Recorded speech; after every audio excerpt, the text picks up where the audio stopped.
귀한 찬양 감사합니다. 누가복음 12장에 예수님은 한 부자에 관한 비유를 말씀합니다. 이 사람은 그 해에 밭에서 소출을 풍성하게 얻었습니다. 그래서 생각합니다. 내가 이 많은 곡식 쌓아둘 곳이 턱없이 부족한데 어떡하지? 그리고는 결정합니다. 내가 이렇게 해야 되겠구나. 내 곳간을 헐고 더 크게 짓고 내 모든 곡식과 물건을 거기 쌓아두리라. 또 내가 내 영혼에게 이르되 영혼아, 여러 해 쓸 물건을 많이 쌓아두었으니 이제는 평안히 쉬고 먹고 마시고 즐거워하자 하리라. 이제는 내게 온 이 풍요로운 재물을 가지고 충분히 즐기면서 내가 원하는 것들을 하면서 만족한 인생을 영위해야 되겠다라는 그런 생각이었던 것이죠. 그런데 이 사람이 한 가지 간과하고 있는 사실이 있었습니다. 그의 계획은 이 충분히 많은 소유를 이제부터 즐기자 하는 것이었으나 하나님은 이르시되 어리석은 자여, 오늘 밤에 너의 영혼을 도로 찾으리니 그러면 너의 준비한 것이 누구의 것이 되겠느냐라고 말씀합니다. 물질이 많아서 부자가 되는 것 자체는 문제가 되거나 죄가 되는 것은 아닙니다. 오히려 성경은 특히 구약의 배경에서는 물질의 풍요로움은 하나님의 복의 상징이고 일부로서 그렇게 여겨졌습니다. 문제는 잘못된 방법으로 부요해지는 것과 자신이 가진 것을 가지고 잘못된 목적으로 사용하는 것, 그것이 문제인 것이죠. 예수님께서는 이 비유를 말씀하시기 전에 먼저 이렇게 말씀합니다. 삼가 모든 탐심을 물리치라. 사람의 생명이 그 소유의 넉넉함에 있지 아니하니라. 사람의 생명이, 사람의 만족이, 사람의 어떤 기쁨이 소유의 만족함에, 넉넉함에 있는 것이 아니다. 삼가 탐심을 물리쳐라. 그리고 어리석은 부자의 비유를 말씀하시고는 그 뒤에는 또 이렇게 마무리하십니다. 자기를 위하여 재물을 쌓아두고 하나님께 대하여 부요하지 못한 자가 이와 같으니라. 그러므로 주님께서 어리석은 부자 비유로 우리에게 경계하시며 교훈하시고자 하는 것은 모든 탐심을 물리치라는 것과, 모든 탐심이라고 말씀합니다. 모든 탐심을 물리치는 것과 하나님께 대하여 부요한 자가 되라라는 것입니다. 탐심과 하나님께 대하여 부요하지 못한 것, 이것은 서로 다른 주제, 다른 이야기가 아니라는 것이죠. 동일한 마음의 상태와 동일한 이야기의 두 가지 다른 표현일 뿐이다라는 것이죠. 미가 선지자는 남유다의 선지자였지만 북왕국 이스라엘과 남왕국 유다에 대한 경고와 심판의 말씀을 선포했습니다. 온 이스라엘은 하나님의 언약 백성이지만 그들의 언약 백성이라는 신분 자체가 그들로 하여금 자동적으로 늘 하나님으로부터 복을 받고 하나님의 은혜만 받고 하나님의 심판과 징계로부터는 면제되게 하는 것이 아니라는 것을 미가 선지자는 분명히 선포합니다. 하나님의 언약 백성이란 하나님께 자신의 삶을 구별한 백성인 것이요, 그 백성의 정체성은 이제 마음을 다하고 성품을, 뜻을 다하고 힘을 다하여 여호와 하나님을 사랑하고 섬기는 백성으로 존재하는 것, 이것이 하나님의 백성의 정체성입니다. 신약시대 그리스도인도 예수의 흘리신 보혈, 곧 언약의 피로 하나님의 자녀요 하나님의 나라를 상속받은 주의 백성이 됩니다. 그리고 하나님의 언약 백성의 정체성은 그러므로 구약시대나 지금이나 여전히 동일합니다. 마음을 다하고 뜻을 다하고 힘을 다하여 여호와 하나님을 사랑하는 것이 곧 믿음이고 그리스도 예수 안에 있는 성도의 정체성이며 그것이 우리가 힘써야 할 성도의 삶의 모습입니다. 하나님께서 이스라엘에게 언약을 맺으시고 그들을 약속의 땅, 평화의 땅, 가나안 땅으로 인도하십니다. 그 가나안 땅에 대해서 성경에서 자주 말씀하는 것이 젖과 꿀이 흐르는 땅이다라는 것이죠. 근데 정말 그 땅이 그렇습니까? 여러분, 신명기 11장 10절부터 12절 말씀을 한번 같이 찾아보길 원합니다. 신명기 구약성경 5번째 책입니다. 신명기 11장 10절에서 12절 말씀. 제가 가진 성경에는 279쪽입니다. 아마 비슷할 것 같습니다. 신명기 11장 10절에서 12절 말씀을 봅니다. 모세를 통하여서 이스라엘 백성, 가나안에 들어가고자 하는 이스라엘 백성에게 주시는 말씀이죠. 제가 읽습니다. 네가 들어가 차지하려 하는 땅은 네가 나온 애굽 땅과 같지 아니하니 거기에서는 너희가 파종한 후에 발로 물대기를 채소밭에 댐과 같이 하였거니와 너희가 건너가서 차지할 땅은 산과 골짜기가 있어서 하늘에서 내리는 비를 흡수하는 땅이요 네 하나님 여호와께서 돌보아 주시는 땅이라 연초부터 연말까지 네 하나님 여호와의 눈이 항상 그 위에 있느니라 말씀합니다. 여러분, 여기서 애굽 땅과 가나안 땅을 비교하는데요, 애굽 땅은 어떻다라고 합니까? 거기는 파종한 다음에 발로 물을 댈 수가 있다라는 거예요. 물을 아무 때나 끌어올 수 있는 물이 넘치는 땅이라는 겁니다. 가나안 땅은 어떻다고 그래요? 너희가 들어갈 가나안 땅은 어떻습니까? 비를 흡수하는 땅이라는 겁니다. 비가 오면 다 땅이 비를 흡수해서 물이 남아있지 않다라는 거예요. 농사를 지려고 해도 내가 물을 끌어올 수 있는 장소가 아니라는 겁니다. 그런데 왜 축복의 땅이라고 말씀합니까? 이유는 한 가지, 너의 하나님 여호와께서 돌보아 주시는 땅이기 때문에, 연초부터 연말까지 너의 하나님 여호와의 눈이 항상 그 위에 있는 땅이기 때문이다라는 것이죠. 그 땅에서 살아가는 방법, 복을 얻는 방법은 무엇입니까? 13절 14절을 또 봅니다. 내가 오늘 너희에게 명하는 내 명령을 너희가 만일 청종하고 너희의 하나님 여호와를 사랑하여 마음을 다하고 뜻을 다하여 섬기면 여호와께서 너희의 땅에 이른 비 늦은 비를 적당한 때에 내리시리니 너희가 곡식과 포도주와 기름을 얻을 것이요 말씀합니다.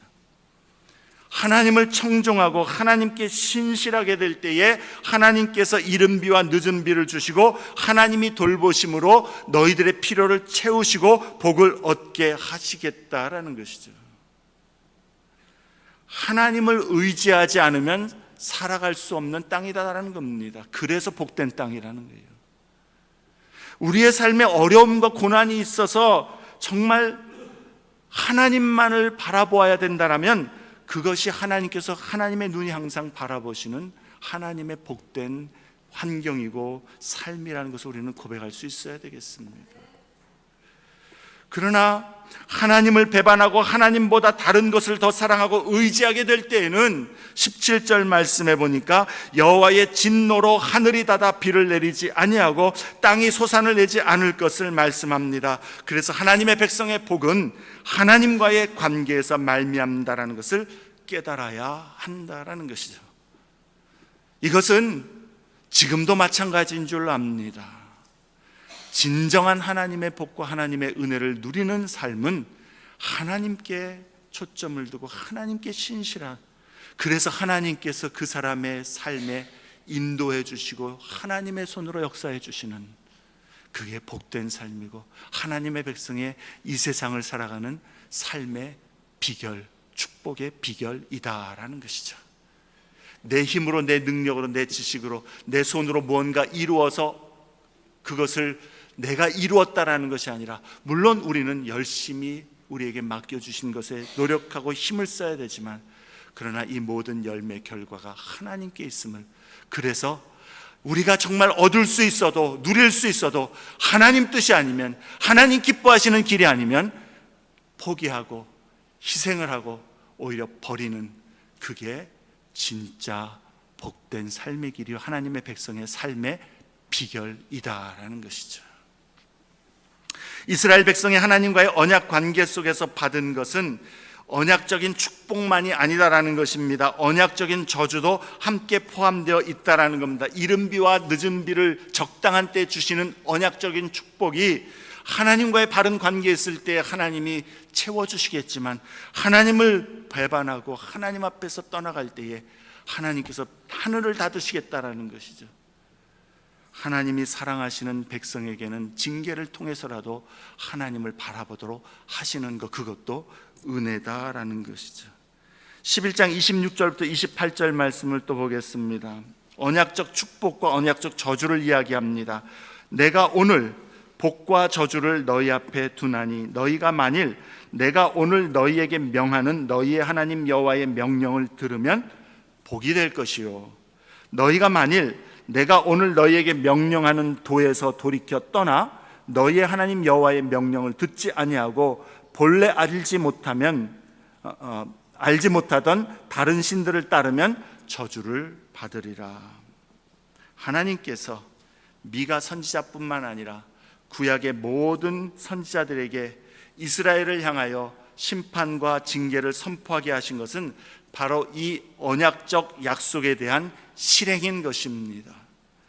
언약적 저주의 공의로운 선언인 것입니다. 하나님이 이렇게 약속하셨기 때문에 그 약속대로 하나님 앞에서 믿음으로 온전히 하나님을 섬기고 살 때에 하나님께서 언약적 축복을 풍성히 주시지만, 하나님의 백성이라고 할지라도 하나님을 배반하고 하나님의 말씀에 청종하지 아니하고 세상의 다른 것들, 하나님 대신에 다른 것들을 쫓아가게 될 때에 하나님은 언약적 저주의 공의로운 심판을 내리시겠다 말씀하셨고, 그것이 이스라엘이 경험한, 역사 중에 경험한 일이다라는 것이죠. 주님의 날의 심판을 선지자들이 선포한 것은 이 언약에 근거한 선언이었다라는 겁니다. 이제 미가서 2장에서 하나님의 백성 가운데에 존재하는 압제와 불의를 미가 선지자는 지적하고 있습니다. 미가는 약자와 가난하고 소외된 사람들을 억압하고 그들의 재물을 빼앗는 부유층과 강자들의 탐욕으로 인해서 그들이 하나님의 징벌을 받아 망하게 될 것을 선포합니다. 또한 그러면서 그들의 하나님의 말씀에 대한 거부와 왜곡된 생각도 지적합니다. 3장의 내용을 세 부분으로 우리가 나누어 묵상하고자 합니다. 1절부터 5절은 미가 당시에 유다 사회에 만연했던 압제와 불의의 그 특징들을 설명해 주고 있습니다. 어떠한 죄악들이 있었는가를 보여주고 있는 것이죠. 6절에서 11절은 하나님의 말씀에 대한 그들의 거부와 억압입니다. 그리고 12절 13절은 소망 없는 자들을 위한 소망의 메시지를 주고 있습니다. 미가 선지자가 선언한 말씀을 우리가, 여러분 아마 읽으면서도 이게 도대체 무슨 말인가 이해가 잘 안 되었을 겁니다. 최대한 한 구절씩 그 의미를 좀 이해해 가면서 우리에게 주시는 교훈을 새겨보기를 원합니다. 먼저 첫 번째, 하나님의 백성인 유다 사회에 만연한 압제와 불의함의 죄, 그리고 하나님의 심판의 선언이 1절부터 5절에 나옵니다. 1절과 2절을 먼저 보면, 그들이 침상에서 죄를 꾀하며 악을 꾸미고 날이 밝으면 그 손에 힘이 있으므로 그것을 행하는 자는 화 있을진저, 밭들을 탐하여 빼앗고 집들을 탐하여 차지하니 그들이 남자와 그의 집과 사람과 그의 산업을 강탈하도다. 여기서 미가의 관심사는 하나님을 알지 못하는 이방 나라들, 세상 나라들의 죄와 불의에 대해서 말씀하고 있는 것이 아닙니다. 주님의 백성, 하나님을 섬기는 언약 백성의 행동을 지금 지적하고 있습니다. 충격적인 것은 천지를 지으신 거룩하신 그 하나님의 법을 가지고, 율법을 가지고 하나님의 백성이라 자처하는 사람들의 행동이 하나님을 알지 못하는 이방의 세상 사람들과 비슷해 보인다라는 것이죠. 하나님의 언약 백성의 행위에 대한 말씀인지, 헛되고 거짓 우상을 섬기는 이방 나라 백성의 행위에 대한 말씀인지 분간이 가지 않을 정도로 그들의 행위는 세상과 다를 바가 없다라는 겁니다. 여러분, 이것은 사소한 문제가 아닙니다.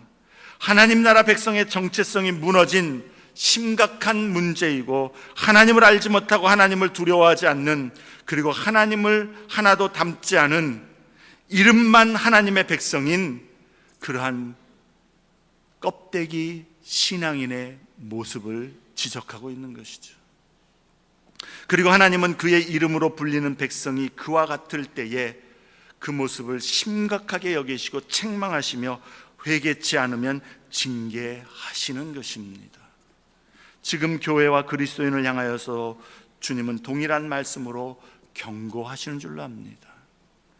그리스도 예수의 이름으로 일컫는 주의 백성이, 그리고 교회가 추구하는 그 일들과 그 행하는 방법, 그리고 그 중심에 가치로 두면서 살아가고 있는 것이 세상과 비슷하다면 하나님은 그러한 교회, 그러한 교인들에 대하여 죄 없다 하지 않으실 것입니다. 그리스도의 사람답고 그리스도의 교회답게 주의 말씀과 뜻을 따르고자 애를 써야 하는 것이죠. 유익을 위해서 혹은 효율성을 위해서, 아니면 세상에 요구가 있기 때문에, 그리고 나의 환경과 상황이 말씀대로 하기에는 너무 어렵기 때문에 하나님의 말씀과 뜻을 뒤로 하거나 타협한다면, 그렇게 해서 교회가 성장한다 한들, 어떤 사람들이 칭찬할 만한 어떤 놀라운 일들을 성취한다 한들, 그것은 하나님 앞에 영광과 기쁨이 되지 못할 것입니다. 교회와 그리스도인은 철저하게 하나님과 그의 말씀, 그리고 그의 뜻을 중심으로 행하기를 힘써야 합니다.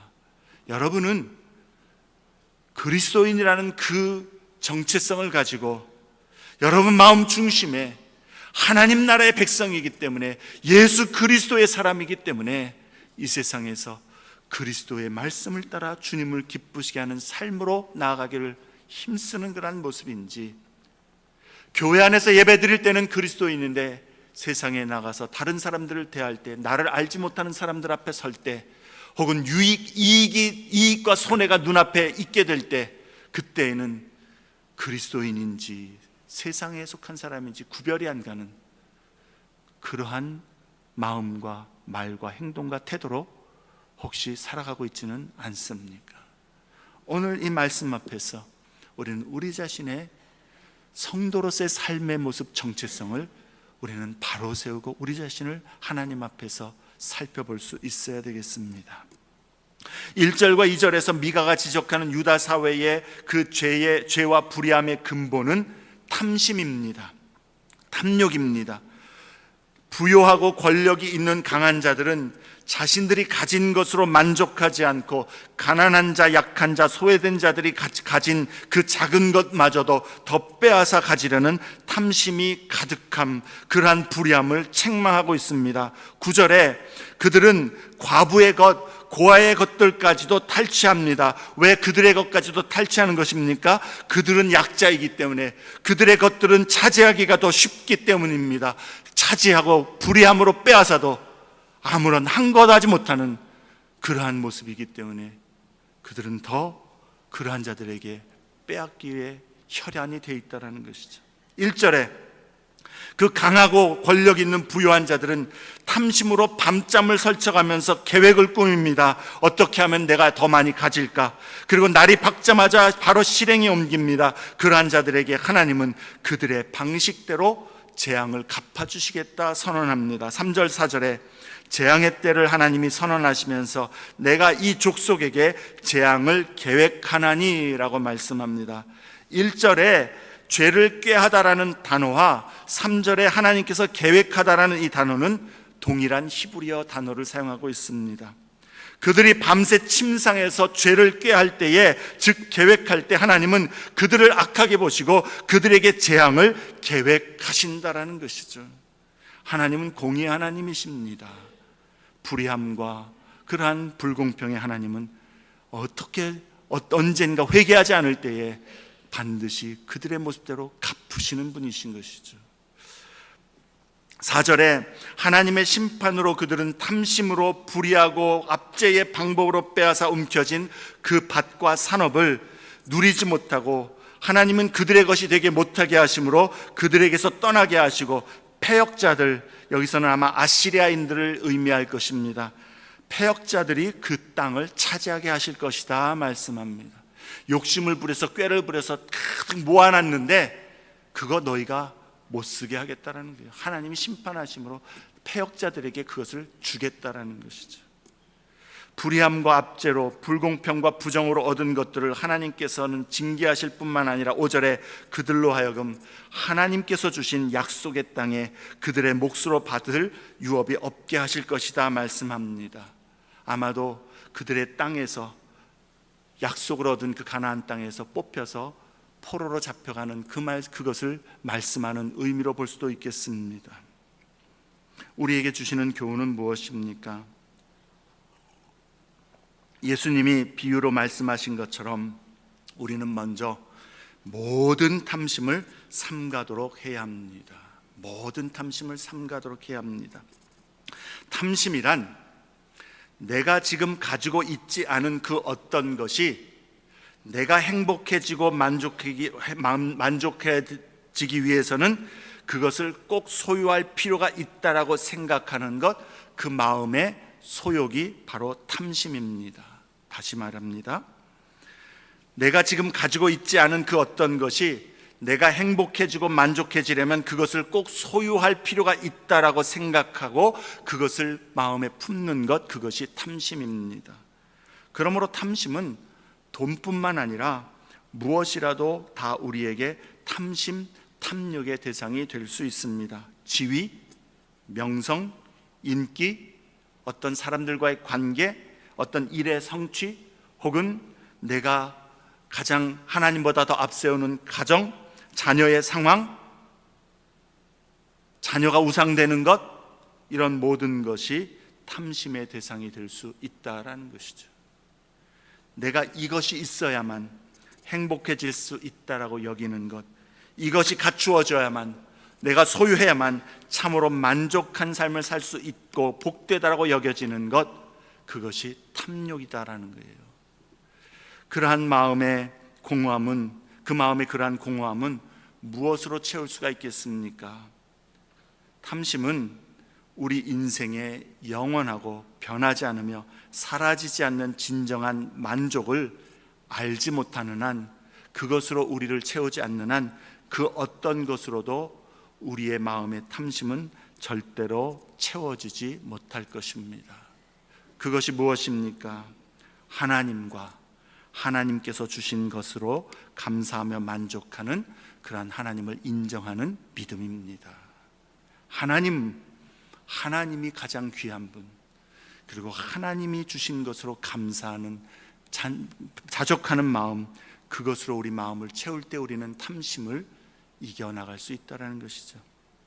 아담과 하와는 하나님을 신뢰하지 못하고 하나님께서 주신 것들로 감사하지 못했을 때 그들은 에덴 동산에서 모든 것들을 다 소유했음에도 불구하고 오직 하나, 단 하나, 하나님께서 금하신 선악을 알게 하지 못하는 나무의 열매, 그거 하나에 꽂혀서 거기에 초점을 두었을 때에 그들은 다른 것 다 가졌음에도 만족할 수 없었다라는 것이죠. 탐심은 많이 가짐으로 절대 극복하지 못합니다. 참된 만족이신 하나님과 그분이 주신 것들로 인하여서 하나님의 선하신 은혜에 감사하지 못한다면 우리는 탐심에 사로잡힐 것이요, 탐심은 언제나 아담과 하와에게 그렇게 했듯이 우리를 하나님으로부터 분리시켜서 재앙으로 이끌어 간다는 사실을 기억해야 되겠습니다. 그러므로 탐심은 우리가 날마다 싸워야 하는 주요 문제 중에 하나이다라는 것이죠. 탐심 없는 사람은 어디 있겠습니까? 마음에 그러한 그 소욕이 없는 사람 어디 있겠습니까? 그러나 또한 그것을 우리는 싸워야 한다는 것이죠. 하나님의 선하심을 날마다 고백하면서 주님이 주신 것들로 감사하고 만족하기를 힘써야 되겠습니다. 자족하기를 배워야 합니다. 탐심은 가난한 사람에게만 고통을 주는 죄가 아닙니다. 그렇다고 큰 부를 소유하면 극복되는 것도 아닙니다. 하나님을 신뢰함과 하나님께서 주신 것들에 감사하며 그것으로 하나님을 섬기는 자가 탐심을 이겨나갈 수가 있습니다. 그러려면 우리는 이제 우리 자신에게 계속해서 물어야 하겠습니다. 나는 무엇을 위해서 사는가? 나의 삶의 목적과 만족을 어디에 두고 살아가고 있는가? 나의 삶의 목적과 만족이 그리스도와 그의 말씀과 뜻을 따라 주님께 충성하며 주님을 섬기는 데에 두지 않는다면 우리는 하나님으로 인하여 참으로 행복합니다라고 고백할 수가 없을 것입니다. 그리고 다른 모든 것들로 채우려고 노력할지라도 계속해서 여러분은 그 마음에 만족함을 얻지 못할 것입니다. 그러므로 탐심은 우리가 무엇을 위해 살고 있는가를 볼 수 있는 가장 정확한 측정 기구 중에 하나가 될 것입니다. 탐심은 불의와 불공평을 우리의 삶에 끌어들이게 될 것입니다. 오늘 본문의 말씀에 그 사람들처럼 하나님의 백성임에도 하나님 앞에서의 참으로 하나님을 인정하고 하나님으로 만족함을 삼지 않을 때에 그들은 하나님의 백성임에도 불구하고 이방 사람들과 똑같았고 그들은 불의와 불공평을 자신들의 삶에 끌어들여 그 마음의 탐심을 채우고 만족시키기를 원했던 것이죠. 그러나 하나님의 마음과 뜻을 좇아 사는 것에 우리의 중심과 초점을 계속해서 두고 있으면 우리는 하나님의 거룩하심과 성품을 우리 마음과 삶에 끌어들여서 더욱더 주님을 닮아가는 모습이 될 것입니다. 그게 우리가 성화되어져 가는 것이고 영적인 성장이고 영적인 성숙인 것이죠.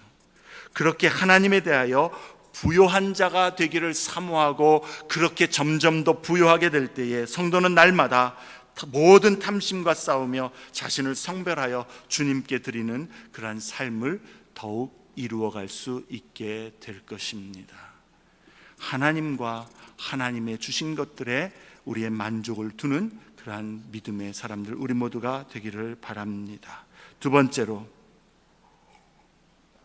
6절부터 11절 말씀은 이 사람들의 하나님의 말씀에 대한 거부와 억압입니다. 그리고 이러한 거부와 억압은 심각한 영적인 재앙을 가져온다라는 것이죠. 하나님의 말씀을 듣기를 원하지 않는다라는 거예요. 6절에 사람들은 미가를 향하여서 그런 심판의 말씀을 선포하는 것 그거 그만두라고 요구합니다. 억압이 압력을 넣는 것이죠. 그런 말 이제는 예언으로 말하지 말아라. 그 말을 예언하지 말아라. 평화의 말, 축복의 말, 위로와 격려가 되는 말을 좋은 말들을 해야지 왜 그런 험한 말을 하느냐라고 항의하는 것입니다. 왜 죄에 대해서, 형벌에 대해서, 심판에 대해서, 왜 회개에 대해서 이야기하느냐라는 것이죠. 7절은 백성들의 말을 미가가 인용하는 것 같습니다. 백성들은 미가에게 여호와의 영이 어찌 그리 성급하여서 우리에게 재앙을 내리신다라는 것이냐, 무슨 말인 거 아님? 하나님이 우리에게 그렇게 성급하게 벌을 내리시는 그런 하나님이라고? 아니 하나님 그런 하나님 아니야. 하나님은 사랑의 하나님이시고 은혜와 긍휼이 풍성하신 하나님이 아닙니까? 그런 하나님이 재앙과 벌을 내리신다라고요? 우리는 그런 하나님을 믿지 않습니다. 우리 하나님은 그런 하나님 아닙니다. 용서해 주시고 항상 품어주시고 항상 우리를 받아주시고 우리가 잘못해도 기다려 주시고 그런 하나님인데 왜 성급하게 하나님의 재앙을 선포하느냐라는 것이죠. 하나님의 행위는 그렇지 않다라고 미가의 말을 거부하는 것입니다. 우리가 하나님께 제사도 드리고 절기도 지키고 안식일에 예배도 드리면서 헌금도 드리는데 하나님은 우리에게 복을 주시고 평강을 주시는 좋은 하나님이시고 아버지이시지 미가 당신이 말하는 것처럼 그런 재앙과 심판의 하나님은 아니다라고 부정하는 것이죠. 하나님에 대해서 그렇게 부정적이고 무서운 죄의 이야기, 심판의 이야기, 정의의 이야기, 소외된 자, 가난한 자, 약한 자들을 돌보고 나누고 함께하라는 그런 부담스러운 이야기는 이제 하지 말아라. 우리 그거 듣고 싶지 않다라는 것이죠. 하나님 우리에게 복을 이야기해주고 평강을 얘기해주고 하나님의 은혜를 얘기해달라는 겁니다. 그들의 요구에 미가는 단 한마디로 그들의 하나님에 대한 오해를 지적해버립니다. 7절 하반절에 나의 말이 정직하게 행하는 자에게 유익하지 아니하냐. 다시 말해서 당신들이 말하는 하나님의 그러한 모습, 하나님은 선하시고 오래 참으시며 사랑과 은혜, 긍휼과 자비를 베푸시고 우리에게 위로와 소망이 되시며 격려와 복을 주시길 원하시는 그 하나님, 그것은 분명 맞지만 하나님은 분명 그러한 하나님이시지만 그러나 하나님은 그러한 은혜와 복을, 그러한 유익을 누구에게 주시는가? 오직 하나님 앞에 정직하게 행하는 자에게 베푸신다라는 것이죠. 아까 신명기 11장에 말씀했던 것처럼 그냥 언약 백성이기 때문에, 가나안 땅에 들어가 있기 때문에 하나님이 이제 무조건 복 주신다는 것이 아니라 하나님의 말씀을 청정하고 지키고 하나님 앞에 신실할 때에, 그때에 하나님의 은혜와 복을 얻게 하신다라는 것입니다. 그러나 8절과 9절에서 미가가 지적하는 것처럼 이 사람들은 불의하고 탐심과 압제로 범죄하기 때문에 그러한 너희에게는 하나님께서 심판으로 보응하시는데, 그 보응이 어떤 것인가? 10절에 하나님이 주신 약속의 땅에서 너희들이 쉴 곳이 없도록 하겠고 너희들이 일어나 떠나게 될 것이요, 다시 말해서 그 땅에서 뽑혀서 포로로 잡혀가게 될 것이요, 반드시 멸하리니 그 멸망이 크리라, 그렇게 선언합니다. 11절에 포도주와 독주에 대해서 예언한다는 것은 백성들에게 풍요로움을, 그리고 복을, 번영을, 축복을 설교하는 것을 의미합니다. 너희들이 그런 말들을 이야기하는 선지자들은 참 하나님으로부터 온 선지자라고 좋아할 거라는 것이죠. 그러나 그것은 11절 상반절에 허망하고 거짓된 말에 불과한데, 그런 말을 듣기를 좋아하고 진정 들어야 할 하나님의 말씀을 듣지 않는 백성의 어리석음을 미가는 지적하여 주고 있는 것이죠. 그런데 이것은 미가 시대만의 일은 아닐 것입니다. 우리는 하나님의 백성으로서 얼마나 하나님께서 우리에게 주시고자 하시는 말씀, 하나님께서 우리에게 들려주시고자 하시고 우리 삶에서 이루시고자 하시는 말씀에 귀를 기울이고 있는가, 우리는 살펴보아야 되는 것이죠. 내가 듣기 원하는 말씀, 내가 마음의 편안함이 되고 나에게 격려가 되고 내가 들을 때 참 좋다, 그렇지, 하나님은 그렇게 복을 주시는 게 맞지, 내 삶에 하나님 복 주시옵소서, 내 삶이 어떠하든지, 내가 지금 하나님 앞에서 어떠한 모습으로 살고 있든지, 내가 지금 주님 앞에서 나의 삶의 모습 속에서 하나님의 말씀을 따라 살고 있든지 말든지 상관없이 나에겐 복된 말씀, 평화의 말씀, 은혜의 말씀, 잘 된다고 하는 그 번영의 말씀, 그것만 들려달라고 하는 그러한 우리의 모습은 아닌가, 우리는 돌아봐야 되는 것이죠. 우리는 하나님의 백성으로서 특별히 오늘 미가가 이야기하는 것, 얼마나 이 사회에 가난한 자, 소외된 자, 약한 자, 그리고 누군가가 옆에 서서 도와주지 않으면 보호막이 없는 자들에 대하여 하나님의 백성이기 때문에 그들에게 더 마음과 관심을 가지고 있느냐라는 것입니다. 어쩌면 하나님의 백성이지만 주일날 설교를 들을 때에 내 삶에 복 주시고 내 삶에 위로가 주시는 그 하나님의 말씀만 듣기 원하고, 이 사회를 향하여서 하나님의 마음이가 있고 하나님께서 우리를 통하여서 위로하고 구원하고 어둠 가운데 빛을 비춰주는 그러한 사람들, 그러한 소외된 자들, 그러한 어두운 곳에 대한 하나님이 우리에게 부담을 주셔서 우리가 가서 그들을 섬기라고 하나님의 사랑을 그들에게 나타내 보이라고 하는 그 말씀은 너무나도 부담스러워서 힘들어서 그런 말씀은 귀를 막고, 혹여라도 오늘처럼 그런 설교가 있을 때에는 나랑 상관없는 말씀으로 그렇게 내 마음에서 밀어버리는 그러한 모습은 혹시 아니냐 하는 것입니다. 여러분, 우리의 마음과 삶은 하나님의 마음이 있고 하나님이 바라보시는 곳에 있습니까? 아니면 하나님이 마음에 있고 바라보시는 것과 상관없이 내가 가고 싶고 내가 누리고 싶은 것에 있습니까? 저를 포함해서 이 말씀은 우리에게 참 힘들고 부담스럽고 어려운 말씀이 아닐 수가 없습니다. 세계에서 가장 풍요로운 나라 미국 사회에서, 그것도 적어도 중산층이라고 하는 서버브에서 살고 있는 우리들에게 이 사회의 가난한 자, 소외된 자, 연약한 자들에게 연결되려고 하고 그들 편에 서 있으려고 하는 그러한 노력과 도전은 정말 필요하다라는 것이죠. 가만히 있으면 안 보입니다. 안 들립니다. 없습니다.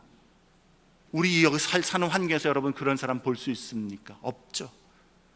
그러니까 관심 안 써도 되고 신경 안 써도 된다? 아니다라는 것이죠.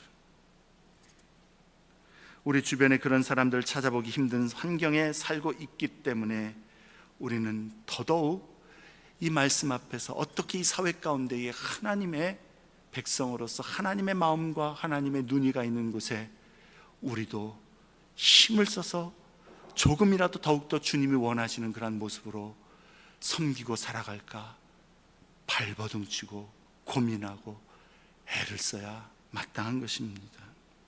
실제로 서버브의 한인 이민교회를 담임하는 목회자로서 저는 실제로 이러한 단절을 어떻게 극복해야 하는지, 어떻게 지금 나의 삶의 환경에 편리함과 편안함에 안주하지 않고 주님의 마음을 조차 빛으로 소금으로 섬길 수 있는지 늘 고민이 되고 마음에 부담이 되는 것이 사실입니다. 그런데 실제적으로 할 수 없는 것들이 하나님 앞에서 너무나도 죄스러운 것이 또한 사실입니다. 하나님, 우리의 눈을 열어주시옵소서, 보게 하여 주시옵소서. 그리고 하나님, 주님이 우리를 참으로 있기 원하는 그곳에 우리를 보내주시옵소서. 우리는 그렇게 마음을 열고 눈을 열고 주님의 일을 감당하기를 간구하며 열심히 둘러보며 살피기를 힘써야 되겠습니다. 안일함에 빠지지 말아야 합니다. 적어도 우리에게 연결되고 우리에게 발견된 사람, 사역, 일들에 대해서 피하지 말아야 하고 귀찮다고 어렵다고 우리가 그것을 외면하지 말아야 되는 것이죠. 조금이라도 어떻게 해서든지 거기에 함께 하기를 힘써야 됩니다. 이 사회의 구조와 체제 속에서 함께 묻어가는 그리스도인이 아닌 사회와 구조의 체제 속에서 깔리고 억압받고 괴로움을 받는 자들의 편에 서기를 힘써야 하는 것이죠. 우리는 주님의 복을 구합니다. 믿음으로 복을 구합니다. 그러나 주님은 정직하게 주의 뜻을 행하는 자에게 복을 주십니다. 세상을 쫓아가는 성도와 교회가 아니라 계속해서 깨어서 하나님의 마음과 뜻을 쫓아가는 성도, 가정, 교회가 되도록 우리는 더욱 힘써야 되겠습니다. 마지막으로 어느 시대에나 소망 없는 자들을 위한 소망은 우리 주 예수 그리스도요 그를 따르는 믿음이란 사실을 우리는 또한 기억해야 되겠습니다. 미가서 1장부터 3장에는 하나님의 백성을 향한 심판의 말씀으로 가득 차 있습니다. 그런데 2장 12절과 13절이 그 심판의 말씀 가운데에 회복의 말씀, 소망의 말씀을 담고 있습니다. 미가가, 하나님께서 미가를 통해서 유다 사회에 이러한 심판의 메시지를 증거하게 하시는 이유가 무엇일까요? 어떠한 반응을 기대하시는 것일까요? 그 가운데에서 하나님의 마음을 깨닫고 믿음으로 하나님의 백성다운 삶으로 돌아서라라는 것이죠. 근데 여러분, 우리가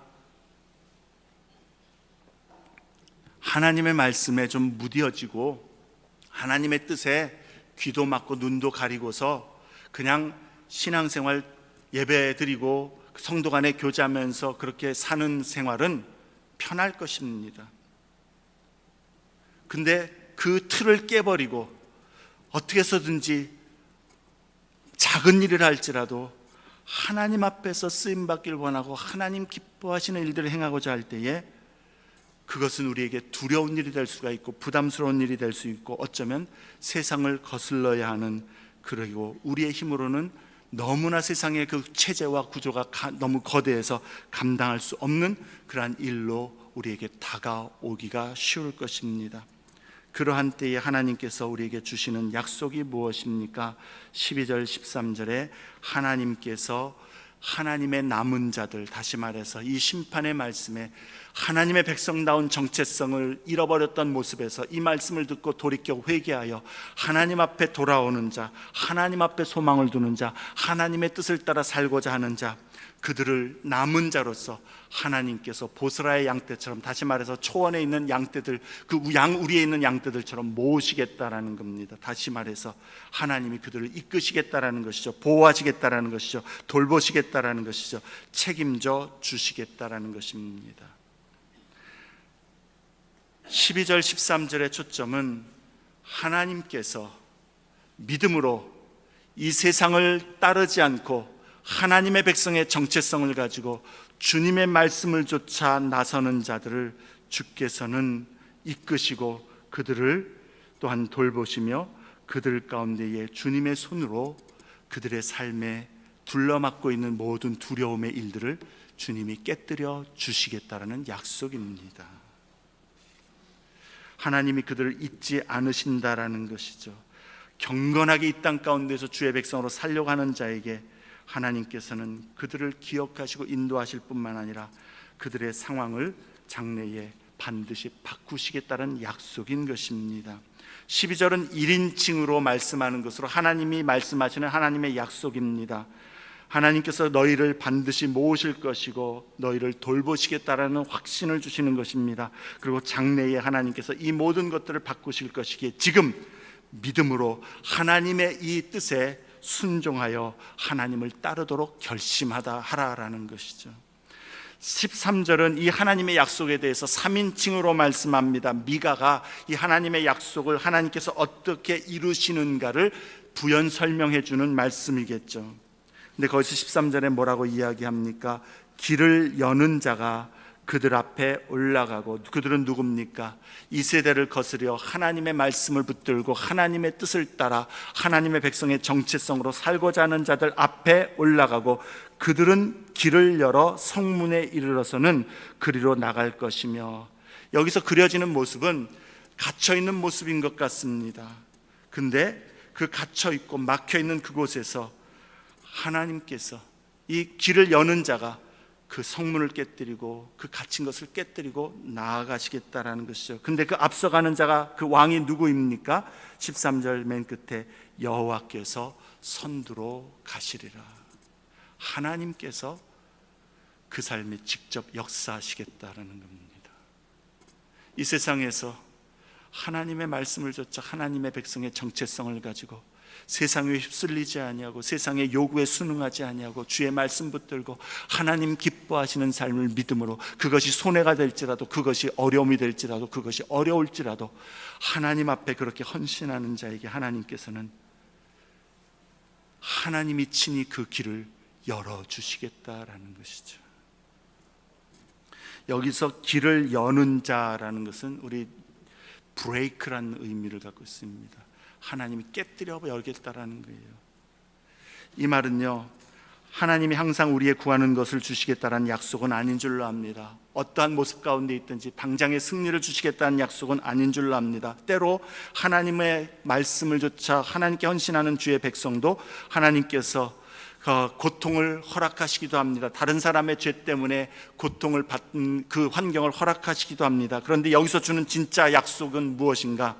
점점 더 그 앞의 상황에, 이 세상의 상황이 소망이 없음을 보는 이들에게 정말로 하나님을 향하여 나아가지 아니하고 점점 더 죄악과 어떤 불의함이 가득해지는 그 모습 속에서 이 모습 이대로는 소망이 없다라고 여기는 그 자들에게, 그러나 하나님을 향하여서 하나님께 소망을 주는 자들에게 하나님께서는 반드시 그들의 소망이 되시고 그들에게 복이 되어 주시겠다라는 약속인 것입니다. 반드시 승리하게 하시겠다라는 거예요. 그래서 어떤 약속을 주십니까? 하나님을 신뢰하여 이 세상에서 하나님의 백성으로 살아가고자 하는 자에게 하나님은 먼저 우리의 상황을 하나님이 아신다라는 것이죠. 그리고 우리의 삶에 하나님이 계획이 있으시다라는 것이죠. 그리고 그 하나님께서 친히 우리를 인도하여 주시는 왕이 되어 주시고 우리의 인도자가 되어 주실 것이요, 그래서 하나님이 하나님의 뜻을 따라 이끌어 가실, 살아가는 자들에게 그들의 삶을 붙들고 인도해 주시는데, 참으로 주님의 그 일들을 위하여 하나님께서 필요하실 때에, 선하신 뜻을 펼치고자 할 때에 우리 앞에 가로막고 있는 대적, 문제, 어려움, 고난, 어둠, 하나님이 친히 깨뜨려 내시겠다라는 것이죠. 전능하신 하나님, 창조주 하나님께서 우리의 앞서가시면서 앞에 있는 모든 장애, 어둠, 문제를 깨뜨려 주신다면 그 어떤 문제가, 어떤 고난이, 어떤 어두움이 그 하나님 앞에서 길을 열지 않을 수가 있겠습니까?